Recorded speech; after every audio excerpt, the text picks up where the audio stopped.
Hey everybody, I am Kevin Iole from Yahoo Sports and welcome. I am blessed today to have my friend, the UFC featherweight champion, Max Holloway with me. Max, how are you? Good. How you doing today? I am doing awesome.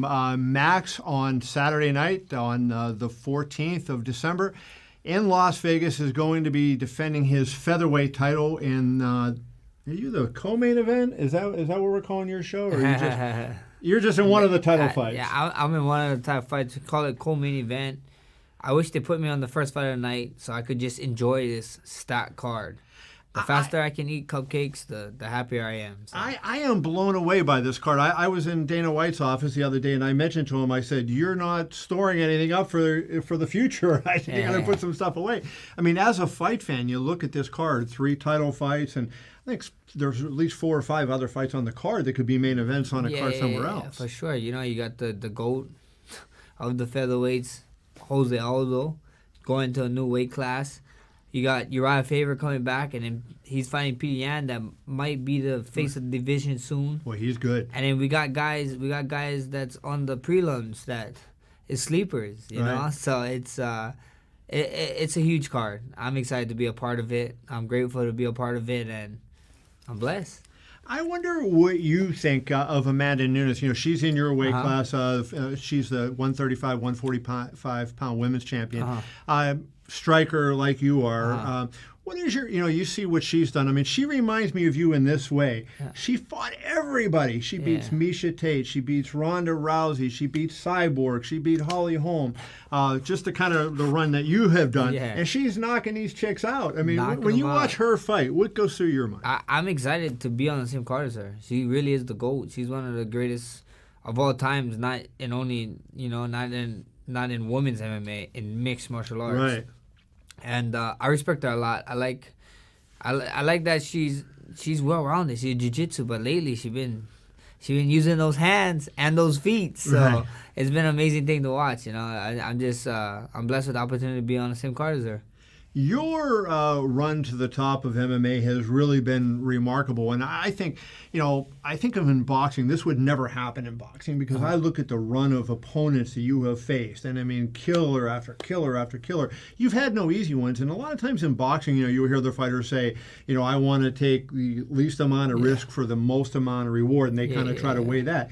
You're the opposite. It seems like you want the most risk possible. Was that something that was is that the culture of MMA, or is that something that was drilled into you at an early age? I think it's drilled me at an early age. In everything I did, I just wanted to be the best, and whatever it is.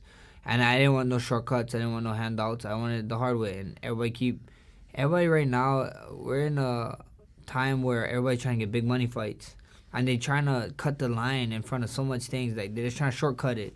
Get that one fight and they're good, but that's not sustainable. Right. You know what I mean? Like, I'm about building legacy and living the legacy and let the blessed era continue. All these money fights is gonna come. It's gonna come. It's gonna happen. You gotta just do your job and keep winning, and that's what I keep doing. And it's kind of funny because like everybody's like, who's next after this? Who's next after that? I'm like, I don't know.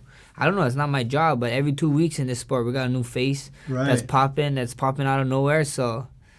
Like I said, this guy is all cupcakes. So whoever is a cupcake, the flavor of the month, let me know. I'd love to taste it. I was looking, at your record, and anybody who, just by definition, you fight in the UFC, you're one of the best fighters in the world. But I think you'd probably go back to maybe 2015 or 2014. I think when you fought Cole Miller, when you weren't fighting somebody who was top 5 or higher in the world. Doesn't that take a mental toll on you as well as a physical toll when every time out you're fighting these guys that you have to be almost perfect to win? No, it doesn't. It excites me. I love those guys. I love these guys. I love the guys, the contenders and this and that. I always asked for whoever's the best, even if they're not ranked. If these guys think these guys are the best guy, let me know. Go tell UFC, The crazy thing, like these guys, is they don't understand. They don't understand right now. There's a lot of fighters going right now, and they're trying to negotiate with the UFC. You're doing it wrong, my friend. You're doing it wrong. You want the fight to happen? You go negotiate with the fans. The fans is gonna make whatever you want happen. So go negotiate with the fans. They're going it wrong with this business wise. They're going through UFC, this and that. That's wrong. The fans want to watch fights. Never in 1,000 years I thought that an MMA guy would fight a boxing guy, Right. especially for that amount of money. But guess who made it happen? Yeah. It wasn't UFC or nothing. It was the fans that wanted to see it happen, and it came to fruition. You know, you sell the fans on something, and if they believe it, they believe it. They're gonna buy in it, and soon enough, you get enough people talking about it. It happens. Conor McGregor obviously fought Floyd Mayweather. Did that hurt MMA from the standpoint of, you have one of the greatest MMA fighters? At one point, Conor was considered maybe the pound-for-pound best in MMA by some people. I don't think I ever had him rated that high, but he was certainly up there. Yeah. And he loses, a bad loss to Floyd Mayweather and gets knocked out. Now, I looked at it and say, hey, he's a guy making his pro debut against arguably the greatest fighter of all time. But other people maybe didn't know, how good Mayweather was. Did that hurt UFC in your mind, MMA? I didn't think so. I don't know. It's two different sports, and the way you get ready for one sport and the way you get ready for the other sport, you gotta respect both of it, and you gotta do your work, and it is what it is. I think it didn't hurt MMA anything, If anything, I heard more complaining from the boxing side, and they actually won. So Right. it was kind of crazy. It depends on what shoe you put on, what shoe you put on and whose eyes you're looking through. But me personally, I don't think it hurt boxing or MMA. It was a good fight.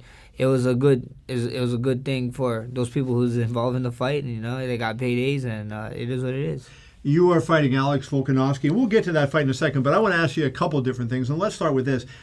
Your buddy, I think in a way your mentor, Daniel Cormier, the former champion, he is down in Houston right now. He is training with George Foreman. And Big George is a friend of mine and one of the great punchers in boxing history, one of the greatest ever. Greatest ever to do it. He's up there among the greatest heavyweights of all time. But what can a modern mixed martial artist learn from a 70-year-old heavyweight boxer that he can apply in a fight? There's a lot of things, There's a lot of things, that you can learn, that you can apply to fight. Boxers, the way you roll with certain things, the way just turning your fist just a little bit more over, putting your thumb a little bit more down. That's snapping. Show me what you mean by that. So like a lot of guys, like you see them, they punch like this. You do like this. There's a big difference. I mean, there's a big difference of landing someone like this and then landing a punch like this. So there's a lot of things that a boxer can learn. And that's the beautiful thing, a MMA guy can learn from boxing. That's the beautiful thing about jiu-jitsu. That's why I love jiu-jitsu no matter what. My coach is a three-stripe black belt, and the number one thing that, Pedro Sauer is his master. And Pedro Sauer always tell us, once he go in there, he's a white belt. He's a white belt in there. Like, yeah, you see his black belt, but his mind is a white belt. You can learn from anybody, anywhere. Right. Once you get to this time where, like, these guys not going to show me nothing new. Why am I here? Then you stop growing, and that gonna be your peak forever. Like I'm sure George Foreman is probably watching these young kids do certain stuff and be like, oh man, I wish I thought of that when I was younger and in my days. So that's why it is the greatest of all time, because people are willing to change the game and do stuff that's unorthodox and actually listen to people who there's some guys who think they're so superior that they can't listen to this guy, but you can learn from white belts every day. You have done that. I mean, I think you've changed the game by you're willing to take on any challenge. The fact that you were going to fight Khabib on the notice you did is almost mind-blowing, right? That you were willing to fight a guy like that. Have you ever thought, watching what Khabib has gone on to do, dominating Conor McGregor, dominating Dustin Poirier, a great fighter that you fought, have you ever kind of just flash forward what would have happened if I had been able to stay in that fight and been healthy? Nah, not at all. We don't know. I don't see the way that these guys. None of them is me. I'm not them. Khabib is Khabib, and we see what happens. I wish it happened. And Khabib is on his way of being one of the greatest ever to ever do it. And I plan on being one of the greatest to ever do it to here. So I'm sure we're gonna meet. I'm sure as long as mine and his goal is the same, we're gonna run into each other sometime. And that's being the greatest fighter of all time. So. We see what happens. That fight excites me. There's fights that that raises a lot of questions for someone, and he raises a lot of questions, and hopefully we get to find out if we have the answers. Your fight at UFC 236 with Dustin Poirier was an incredible fight. I mean, and you almost pulled that out. You fell behind big in the first round and came back, and I think you maybe thought you won the fight, didn't you? Yeah, a little bit. At the end of the day, it is what it is. There was 3 guys in that room that was judging the fight, and only their opinions matter, and And they had it for the other guy, you know. It's like I said, it's so early, you know. It even haven't been a year, you know. Anything I say right now is gonna sound like I'm complaining, or crying about the fight, and I ain't gonna do that to Dustin, you know. He's the better man that night on the scoreboards, you know, and he took the fight, and it is what it is, you know. Well, so my question would be this: you know, you mentioned you're going to see Khabib someday down the road, and people talked about you being too big for the featherweight division, but yet in that fight, it looked like I was too small. You were too small, and he had the physical advantage. So what gives there? Like, you're too small to fight at lightweight, but you're too big to fight at featherweight. I don't know, make 150-pound one. I don't know. You know, I really don't know. You know, that's what they say. You know, people keep saying that I'm too big for 45, and when I went 55, they say you're too big. You're too tiny for 55, but it just see who you fight. You know what I mean? Like, I look too big for these 45 because I'm tall. Right. That's it. Like, I'm just tall. These guys. Some big mitts on you there. These guys. I actually use a size small glove. Come on. I promise to God. I use a size small glove. Look, my hand is skinny and stuff. And then like it. I think so. My last fight was the first time I had a reach advantage in a fight. In a 45 fight, I'm a little T-Rex. Right. I might look big, it's deceiving, but little arms over here is like roaring. People can't even grab. That's why I wear a strike. It's hit you to keep away from me. Did Dustin feel big to you in the cage? He didn't feel big, you know. He didn't feel that far off, you know. Even as strong, you know. I guess so. You know, you watch the tape back and he hit me and I was falling, whatever, all over the place, but.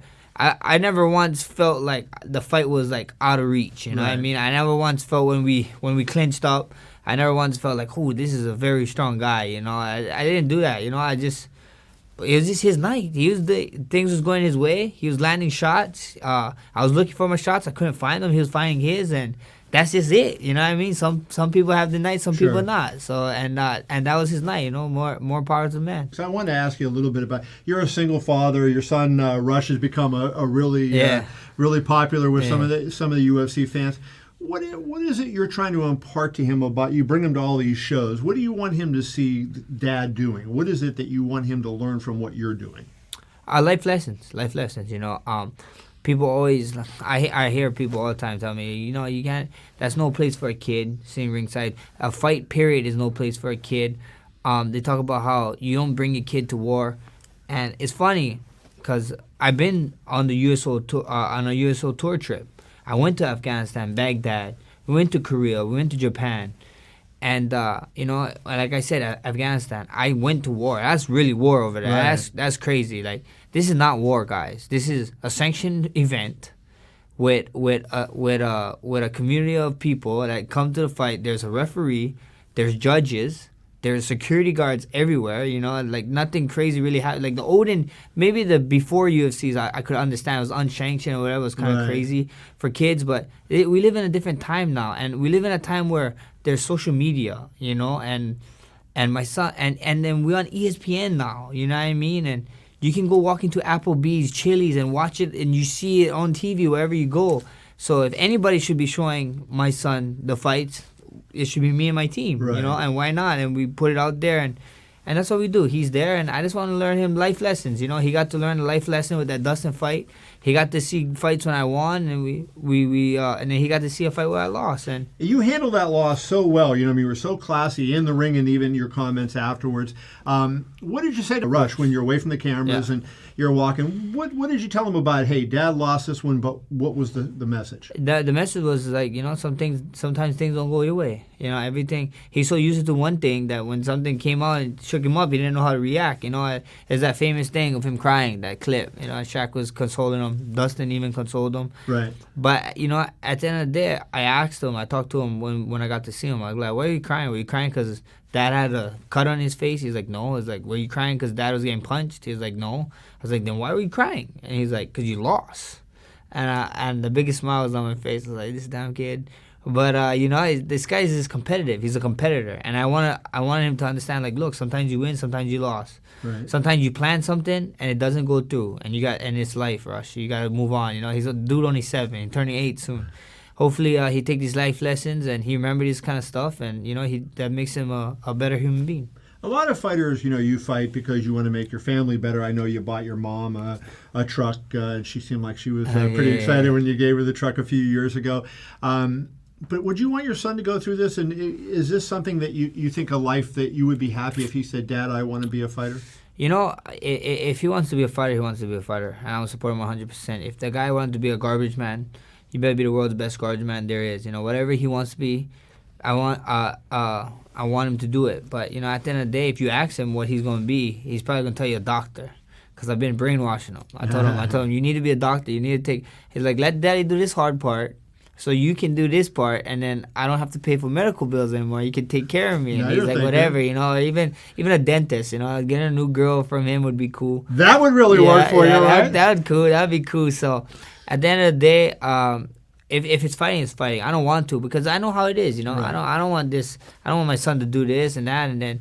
Even when you get to a stuff, like you see kids playing with their sports their dad or mother did, and then they're like, oh, you got to fill these shoes, this and that, especially with social media and stuff. It's like, yeah, it's cool. You don't have to worry about that. You be your own. You know, I didn't name you a junior for a reason. I named you Russ so you can go and make a name for yourself.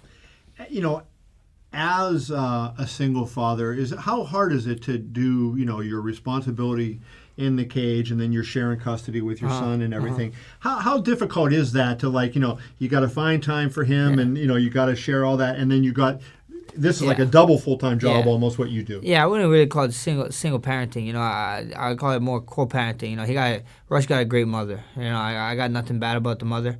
And then my mom helps me a lot. My family helps me a lot. Her family, her side of the family helps a lot, you know, and it's just great. We got something great going with him, right. and it's just a blessing of how communicated we can be, and how I can talk to his mother, and then I can talk to my mother, and it's a team thing. It's a team thing, like, you know, like the Bless Express, like everybody see me when I go in there. I'm getting the belt, this and that, but I gave the spoiler alert after last fight. You know, I'm not the conductor. Right. I'm actually a guy chilling on the Bless Express. There's a bunch of guys that's actually controlling this thing for me. I'm just the guy you look at. You know, I'm just You're the just face. Checking off the names. Yeah, I'm just the face. So at the end of the day, you know, it's this co-parenting is great. You know, it's good. The mother is great. My mother is great. Her mother is great. Her grandma, my grandma is great. Everybody. You know, Rome wasn't built in a day. It takes a village. I guess as Hillary Clinton says, it takes a village, right? So there you go. Let's talk about the fight. Alex Volkanovski coming off a win over Jose Aldo, big win. You've beaten Aldo 2 times. He's a big dude. I mean, you know, we're talking about big dudes. This is a guy that used to be 200 and something pounds. What kind of challenge does he present at that size and that athletic ability that he has? We see. That's the thing that excites me. You know, I said I like cupcakes, and he said that he's a cupcake that packs a punch. So I'm excited. You know, how big he is, how strong he is, his cardio and stuff he talks about. The beautiful thing is that, you know, we all can talk, we all can say certain things, but we get to get in there December 14th. So we see who really you know, is checking the list. You have the common opponent of Aldo. When you watched his fight with Aldo, you knew what Jose could bring in. So when you looked at him, were you impressed by what he did? Because, you know, I thought it was a pretty good win for him over Jose. Yeah, you know, I watched the fight once or twice, and I think it was a good win. You know, that was a good win. Jose Aldo is Jose Aldo. You know, everybody keeps saying Jose Aldo didn't look like himself that night, but, you know, maybe it's because Alex did his thing. You know what I mean? We don't know. I hate when I fight guys and they be like, oh, that's not the guy we used to seeing. It's like, yeah, maybe because I showed up and I did something that threw him off. You know, we don't know what was going on. You know, maybe Aldo wasn't fighting, or maybe Alex just had the fight of his life. You know, who knows? But at the end of the day, I hate looking at that and whatever, and then guys comparing us. You know what I mean? Like, I don't compare him to anybody. I don't compare me to anybody, because at the end of the day, like, you might get a guy who's able to mimic me, but he's not me. Right. The way he thinks is not the same as me. The way my heart is made, it's not the same. So at the end of the day, I just can't wait. You know, like, he kept saying a funny thing that he kept saying this whole leading up to this fight or whatever, after his Aldo fight, he kept saying that, yeah, you know, if he has a hard time with Frankie, then I'm gonna be a nightmare for him. He was there ringside for that Frankie fight. He didn't say a peep after that fight, you know, talking about being anything, whatever. So at the end of the day, I just can't wait. we're gonna see each other come December 14th. It's gonna be a fun one. I know how much respect you have for Frankie Edgar. Everybody who knows MMA has respect for Frankie Edgar. You were in a situation to me similar to what Israel Adesanya was when he fought Anderson Silva, because the respect that he had. Was it tough to going in there against Edgar, because you look at this guy and he's a guy you would watch when you were before you were in the UFC, you were a teenager watching him fight in the UFC. Did it take some mental effort to get over the fact that not to idolize this guy and to go in there and beat him up? Not at all. Not at all. I think so. I had that fight that you're talking about with Leonard Garcia. Like, you go watch that Leonard Garcia fight. That Leonard Garcia fight was kind of nuts. Like, that was the one, like, I was looking across Every the cage. Leonard Garcia fight was nuts. Yeah, I was looking at the Leonard Garcia across the cage, like, oh my gosh. Yeah. I took that fight on 10 days' notice, and I remember just standing there across the stage, like, I'm fighting Leonard Garcia. Like, this is not real life, Like, Right. I didn't even know, Dustin Poirier, when I made my debut, was a higher ranker than Leonard Garcia, but I didn't know him. I knew who Right. Leonard Garcia was, though. Right. And I was like, oh my, like, we're here. You know what I mean? Like, this is Leonard Garcia. And then, so, like, I watched Aldo forever, but I think so I got over that hump on that Leonard fight. So when I fought guys like Pettis and Aldo, even Frankie, Right. like, Frankie was like, everybody said, oh, you doing this? I wasn't taking it easy. I was landing shots that I land on everybody, but Frankie wasn't going away, you know? Right. And I wasn't going to go out there and get overzealous for something, and he takes me down and somehow takes me down late in the round and Right. end up winning on points, So I was just being a smart fighter, I was just doing. I know what was working, so why would I stray away from the game if I already know what's working is working? Right. Lastly, I just want to ask you. You had a health scare earlier. You had missed a fight, and some people had said you had a stroke and everything. At one point, were you concerned that your career was over? I mean, were you ever worried about that?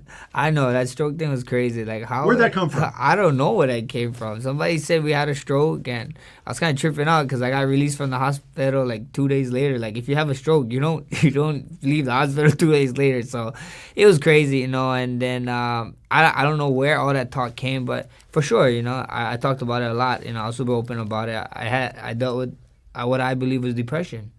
I had that was the third fight in 1 year. Like, you're talking to a guy who's used to fighting 3 to 4 times in a year, and that was the third fight that a fight got taken away from me, and I couldn't do nothing. Like, people was telling me I cannot fight. It wasn't my choice. Like, I didn't choose not to fight. Is they told me I can't fight 3 times. Right. And it put me in a dark spot. But I learned a lot about myself, and I learned a lot about.